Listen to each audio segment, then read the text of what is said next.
Selamat datang di seri pembelajaran. Analisis gaya geser dan momen lentur pada balok. Ini adalah video pertama dari 4 video yang akan membimbing kamu memahami gaya-gaya internal dalam struktur.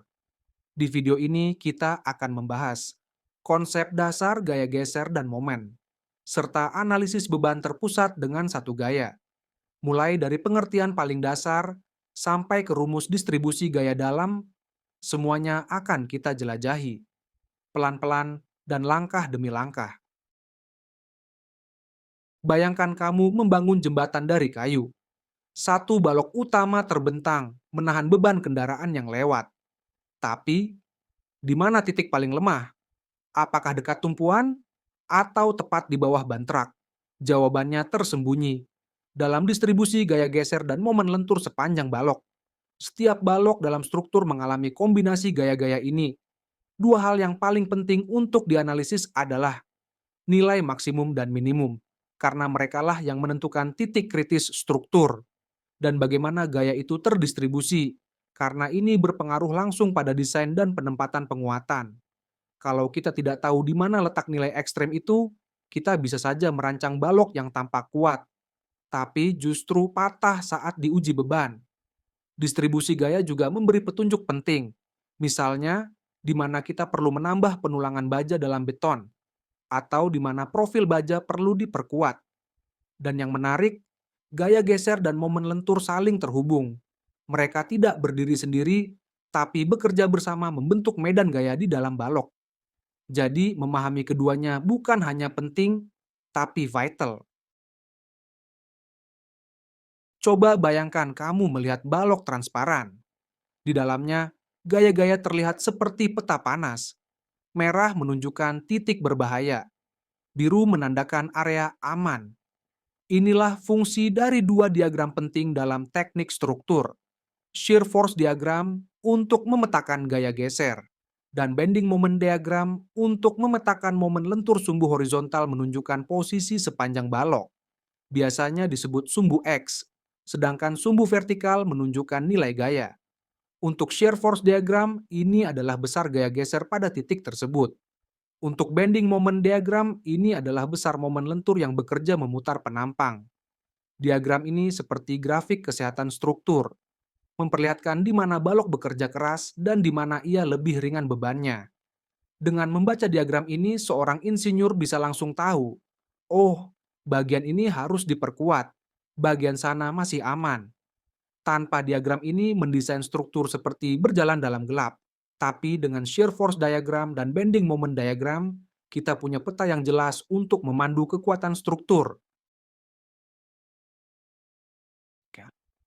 Kali ini kita fokus pada satu konfigurasi klasik, yaitu balok sederhana dengan beban terpusat. Gambar di samping memperlihatkan skema ini. Balok ditopang di dua ujung. Titik A memiliki engsel. Titik B menggunakan roll. Sebuah gaya P bekerja ke bawah di antara kedua tumpuan. Tapi menariknya, beban ini tidak berada tepat di tengah. Jarak dari A ke P adalah A. Jarak dari B ke P adalah B. Maka panjang total balok adalah L sama dengan A ditambah B. Konfigurasi seperti ini sangat umum terjadi. Misalnya, beban mesin di salah satu sisi lantai, atau berat seseorang yang berdiri di ujung papan. Diagram ini akan menjadi dasar dari semua analisis kita, mulai dari menghitung reaksi tumpuan, hingga memetakan distribusi gaya di dalam balok. Untuk menganalisis sebuah sistem teknik, langkah pertama bukan langsung menghitung, tapi memahaminya sebagai benda bebas. Objek yang berdiri sendiri, lengkap dengan semua gaya luar yang bekerja padanya. Dalam kasus ini, kita perlakukan seluruh balok sebagai satu benda bebas. Ada gaya beban P yang bekerja ke bawah, tepat di antara dua tumpuan. Lalu ada dua gaya reaksi dari tumpuan, RA di titik A, yaitu engsel, bekerja ke atas, dan RB di titik B, yaitu roll, juga bekerja ke atas. Karena sistem ini diam alias tidak bergerak, maka harus berlaku syarat kesetimbangan statis. Total gaya vertikal harus nol, atau jumlah FY sama dengan nol. Dan total momen terhadap titik manapun juga harus nol, atau jumlah M sama dengan nol. Dua persamaan ini menjadi alat utama kita untuk mencari nilai RA dan RB tanpa harus memotong balok terlebih dahulu. Inilah dasar dari semua analisis gaya dalam. Sebelum kita melihat ke dalam, kita harus menyelesaikan dulu apa yang terjadi dari luar. Nah, setelah kita tahu distribusi beban dan menerapkan prinsip kesetimbangan, kini saatnya menghitung reaksi yang terjadi di kedua tumpuan. Untuk balok dengan beban terpusat P yang posisinya tidak simetris, hasil analisis memberikan dua rumus sederhana, tapi sangat penting. Reaksi di tumpuan A adalah P dikali B dibagi L. Reaksi di tumpuan B adalah P dikali A dibagi L. Artinya, semakin jauh beban dari tumpuan, semakin kecil reaksi yang diberikan oleh tumpuan itu. Sebaliknya, tumpuan yang lebih dekat akan menanggung porsi beban yang lebih besar. Reaksi ini bersifat proporsional. Ia mengikuti rasio jarak terhadap panjang total balok. Tapi penting dicatat, rumus ini hanya berlaku untuk balok yang ditumpu di dua ujung dan dibebani oleh satu gaya terpusat. Reaksi-reaksi ini adalah fondasi, titik awal yang menentukan semua langkah selanjutnya, mulai dari analisis gaya dalam hingga bentuk akhir diagram gaya geser dan momen lentur. Mari kita potong balok pada titik di sebelah kiri beban P pada jarak X dari tumpuan A. Inilah yang ditunjukkan dalam gambar B. Potongan ini hanya mencakup sebagian balok yang menahan reaksi dari tumpuan A, belum mencapai titik di mana gaya P bekerja. Di bidang potong ini muncul dua gaya internal. Pertama, gaya geser V yang digambarkan mengarah ke bawah. Dan kedua, momen lentur M yang digambarkan berlawanan arah jarum jam. Kenapa arahnya seperti itu? Karena menurut konvensi teknik struktur, gaya geser ke bawah di sisi kanan potongan dianggap positif. Dan momen yang menyebabkan bagian kiri balok berputar ke atas disebut momen positif. Potongan ini penting karena menggambarkan kondisi gaya dalam sebelum beban bekerja. Dengan hanya satu gaya eksternal, yaitu RA, yang masuk dalam perhitungan, kita bisa langsung menghitung distribusi V dan M untuk rentang ini. Gambaran yang lebih jelas muncul saat kita menyusun diagram benda bebas, atau FBD, dari potongan kiri balok, seperti yang tampak di gambar B. Diagram ini menunjukkan tiga gaya utama. Pertama, gaya reaksi dari tumpuan A, yaitu RA, yang bekerja ke atas.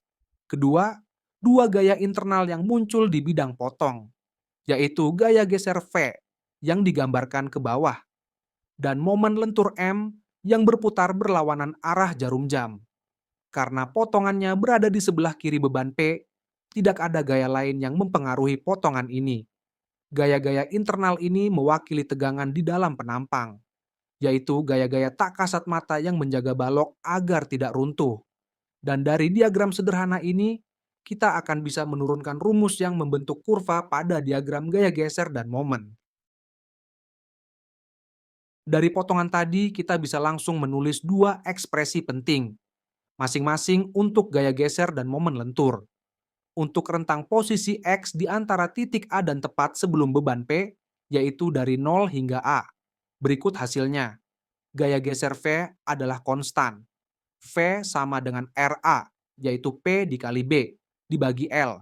Artinya, di seluruh segmen ini, nilai gaya geser tidak berubah. Momen lentur meningkat secara linear terhadap X. M sama dengan RA dikali X, atau bisa ditulis sebagai P dikali B dikali X. Dibagi L, nilai momen semakin besar seiring menjauhnya titik potong dari tumpuan A. Perhatikan bahwa dalam segmen ini beban P belum memberi pengaruh, karena kita belum melewati titik di mana gaya P bekerja. Analisis ini menunjukkan bahwa di awal balok, distribusi gaya sangat ditentukan oleh reaksi dari tumpuan terdekat, bukan oleh beban utama. Pola ini sangat khas. Gaya geser konstan. Momen lentur meningkat linear, dan bentuk inilah yang akan muncul dalam diagram nanti. Sekarang kita pindah ke sisi kanan beban. Potongan balok dibuat pada jarak X dari titik A, di mana X lebih besar dari A. Artinya, potongan ini berada setelah gaya P. Dalam gambar C, kondisinya berubah. Beban P kini termasuk dalam sistem analisis. Reaksi tumpuan RA tetap bekerja dari kiri. Di bidang potong muncul dua gaya internal. Gaya geser V digambarkan ke bawah, dan momen lentur berlawanan arah jarum jam. Tapi, karena beban P telah dilewati, gaya geser kini bernilai negatif. Artinya, arah gaya internal berlawanan dengan konvensi awal. Momen lentur masih mengikuti arah positif. Namun, nilainya kini berkurang, seiring bertambahnya jarak dari titik beban. Visual ini menegaskan satu hal penting. Kehadiran beban mengubah sifat gaya dalam secara drastis. Dan untuk menggambarkan efek itu secara kuantitatif, kita perlu menyusun diagram benda bebas yang baru. Apa yang terjadi kalau beban P kini ikut dalam potongan? Diagram benda bebas memberikan jawabannya secara gamblang. Potongan dari titik A hingga posisi X, di mana X lebih besar dari A, mencakup tiga gaya utama. Reaksi dari tumpuan A bekerja ke atas di titik A. Beban P bekerja ke bawah di titik sejauh A dari A. Dan dua gaya dalam di bidang potong. Gaya geser V ke bawah, serta momen lentur yang berlawanan arah jarum jam. Dengan semua gaya ini, potongan kiri sekarang menjadi sistem statis yang lengkap. Kita bisa menerapkan hukum kesetimbangan untuk menyusun rumus gaya dalam. Dan karena kita tahu semua posisi relatif terhadap titik A, perhitungannya bisa dilakukan secara sistematis. Diagram benda bebas ini menjadi jembatan menuju rumus matematis untuk gaya geser dan momen lentur di sisi kanan beban. Dengan semua gaya kini ikut berperan, hasil analisis pun ikut berubah. Untuk segmen setelah beban, yaitu saat X lebih besar dari A dan kurang dari L, kita memperoleh dua ekspresi baru. Pertama, gaya geser V. V sama dengan RA dikurangi P. Atau dalam bentuk lain, minus P dikali A dibagi L. Nilai negatif ini menunjukkan bahwa gaya geser berbalik arah setelah melewati beban. Kedua, momen lentur. M sama dengan RA dikali X dikurangi P dikali X minus A. Atau bisa disederhanakan menjadi P dikali A dibagi L lalu dikali L dikurangi X. Momen berkurang secara linear terhadap X dan akan mencapai 0 di ujung balok. Bentuk rumus ini unik. Ia menunjukkan bahwa setelah beban dilewati, pengaruh momen mulai melemah. Karena jarak tuas dari beban ke titik potong semakin kecil. Secara visual, kurva momen akan naik dari 0 di titik A, lalu mencapai puncak tepat di bawah beban, dan akhirnya turun kembali ke 0 di titik B. Dengan ini, kita memiliki peta lengkap distribusi gaya dalam sepanjang balok, hanya dari satu gaya P. Inilah kekuatan dari metode potongan dan diagram benda bebas. Sederhana, tapi sangat informatif. Kita telah mengenal dasar gaya geser dan momen lentur, serta bagaimana balok merespons satu gaya terpusat. Semua ini adalah fondasi penting untuk langkah berikutnya. Di video kedua, kita akan membangun dari sini. Kita akan menggambar dan menganalisis diagram V terhadap X dan M terhadap X untuk beban terpusat. Sampai jumpa di sana.